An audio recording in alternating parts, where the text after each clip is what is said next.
Hey, do you know about the USA? Do you know about the government? Can you tell me about the Constitution? Hey, learn about the USA. Where it all began. At age 11, Gary started his own small business delivering newspapers. He studied at Alma College and graduated with great honors. While raising a family and working a full-time job, Gary took night classes and earned an MA in philosophy from Michigan State University, a JD from Wayne State University Law School, and an MBA from the University of Detroit Mercy. In 2008, Gary ran for the U.S. House of Representatives because he believed that middle-class families needed a stronger voice in Congress. Gary has drawn on his business background to make Washington more transparent and accountable for our tax dollars. He has led efforts in Congress to eliminate wasteful, duplicative, and unnecessary spending, and is constantly working to responsibly reduce the deficit. Gary believes Washington can budget the right way without compromising vital programs like Medicare and Social Security that middle-class families and seniors count on. And so certainly pay equity factors into that. That a woman who's doing the same job as a man should be paid equal. It's why I'm a strong supporter of the Paycheck Fairness Act.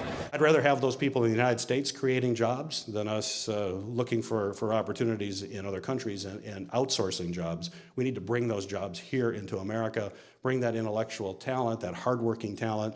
The very vitality that has made this country so great is because people have come from all over the world to make this country great. I've run my office so frugally that we've returned over $500,000 back to the Treasury.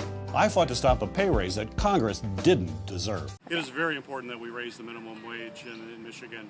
Right now, someone who earns the minimum wage, even though they're working full-time, playing by the rules, simply don't earn enough money to pay necessary bills.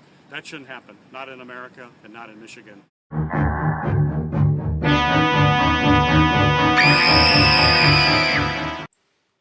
Terry Lynn Land has an opposing view on equal pay for women.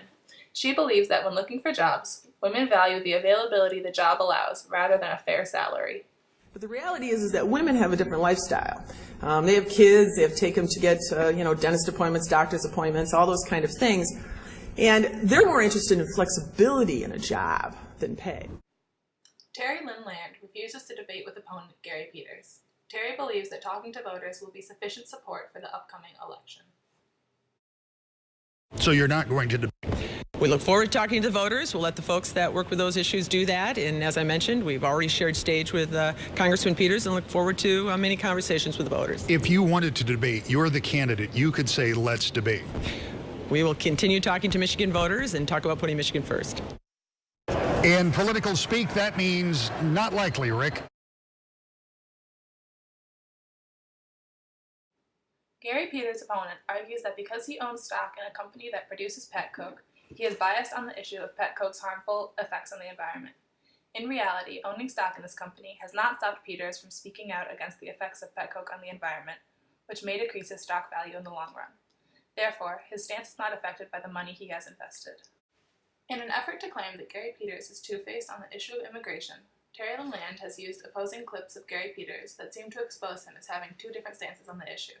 However, Land took one of the clips out of context, and Peters has said on multiple occasions that he believes border security is important.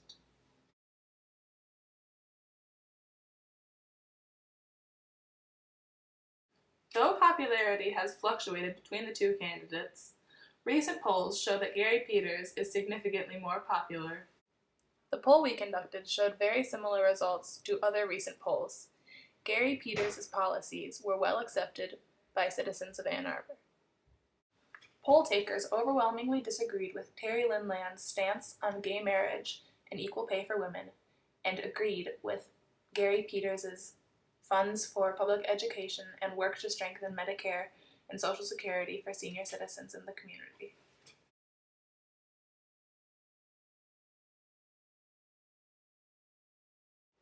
Based on what you've learned about Terry and Gary's stances on current political issues and means of dealing with disagreement, who has your vote? Really, Terry?